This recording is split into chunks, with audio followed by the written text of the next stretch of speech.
Okay, so in this video I'm going to be showing you how to do integration by partial fractions. Let's just jump right into this problem right here. So we have the integral over 1 over x times x plus 1 with respect to x. So the way integration by partial fractions works is that, so you're given this integral, and you can't do it right away. So you have to transform it into something that's equivalent to it and integrate that. So this right here, I wrote the 1 over x times x plus 1 right here. So what we did was we split the denominator into two fractions. In this case, so we have two things being multiplied together. We have x and x plus 1. So once we multiply those two, or no, we're going to be separating those two, and you would have the x in its own fraction, x plus 1 in its own fraction. So you write a over x and then b over x plus 1. Right? It's equal to the given problem. Forget about the integral for now. So we want to solve for a and b. And what we could do is multiply this fraction top and bottom by x plus 1 and multiply this fraction top and bottom by x. So then we would have a times x plus 1 plus b times x all over x times x plus 1. And that is equal to 1 over x times x plus 1. So now we got both denominators here looking the same, therefore the numerators are equal to each other. So what we could do right now is, let's just focus on the numerator now as we solve for a and b. So we have a x plus 1 plus b times x is equal to 1. And we could just start plugging in random values of x to solve for a and b. And an easy x value to plug in would be -1.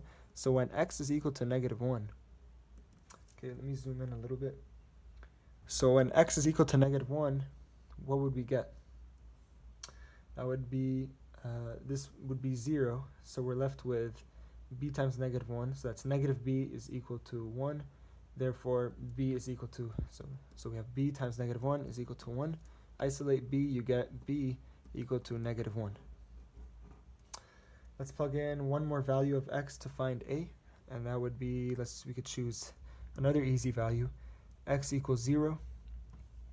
So once x is equal to 0, okay, so then that's 0 inside the parentheses, you're left with a plus b times 0 is 0, so you could forget about that, is equal to 1, so a equal 1, like that. So now that we found a and b, we could move on down to continuing the problem. Well, if you just look at the top here, when we created that transformation, we have a over x and then we have b over x plus 1. So we could write, so a over x, and a is 1, it's 1 over x, plus -1 in place of b, so -1 over x plus 1. And now we could integrate those two. So integrating those two, let's say in the initial problem, so in the initial problem up here, let's say it was a definite integral. We had, like, say 0 to 1 or 0 to 3, and you would carry that in each of these two integrals. But in this case, it's an indefinite integral, and we're not going to worry about that for now.